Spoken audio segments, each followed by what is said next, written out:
and like the mix of I don't necessarily see that bike paths with industrial areas necessarily mix so well because people in New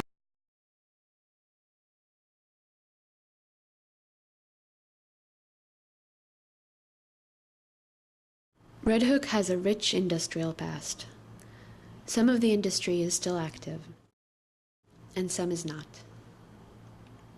Unique urban industrial spaces are being buried by big boxes, along with the jobs they once provided.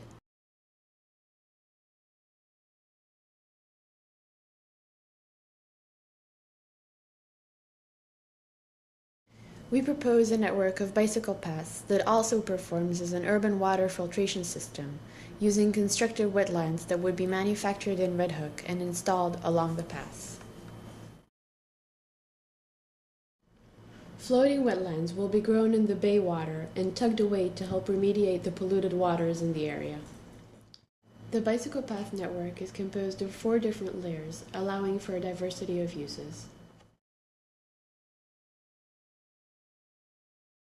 The Red Loop is primarily recreational, incorporating the industry as part of the biking experience. The Brooklyn Waterfront Greenway, when completed, will be a 14-mile recreational and transportation path.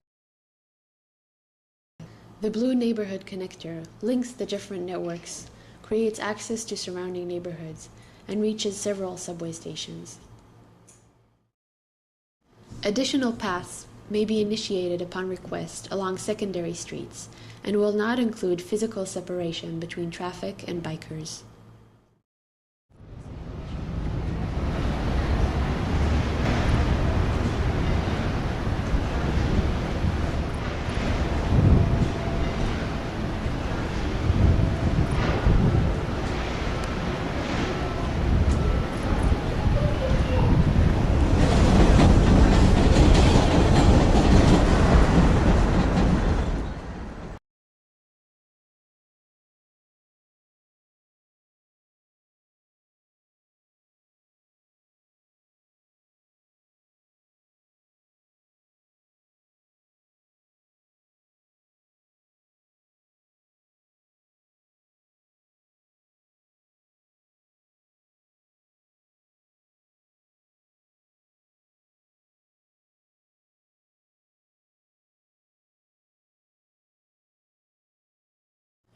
The new bicycle parking facility allows for direct access to the subway platform with or without your bike.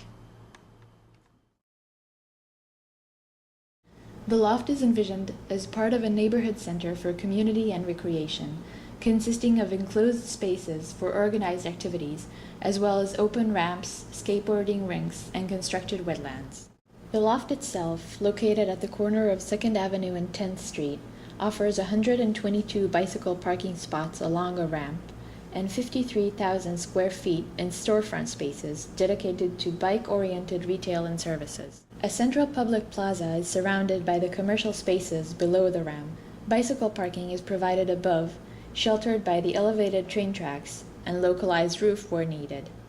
Each bike can be attached to 2 steel racks and is provided with locker space. The central area of the ramp will house a community-supported agriculture distribution center, offering fresh produce to residents of the area. A coalition of nonprofit groups and government agencies is formed, and the new organization called Friends of the Ramp is founded. A new network of actors emerges, revealing potential sources of funding. 100% of the loft construction expenses is covered by federal and state tax credits. Friends of the Ramp sells the tax credits at market rate to the private sector. As a plus, private companies get a small advertisement space on the loft lockers. Commercial space is leased prior to the loft construction. Rent income will provide the rest of the funding to complete construction. After construction is finished, bike spaces and lockers are rented per day. These revenues will cover part of the operation costs. To complete funding, Friends of the Ramp will designate space for cultural programs, for which the National Endowment of the Arts offers a variety of grants. By designing a LEED-certified complex, Friends of the Ramp, can be eligible for grants and tax credits from the U.S. Green Building Council.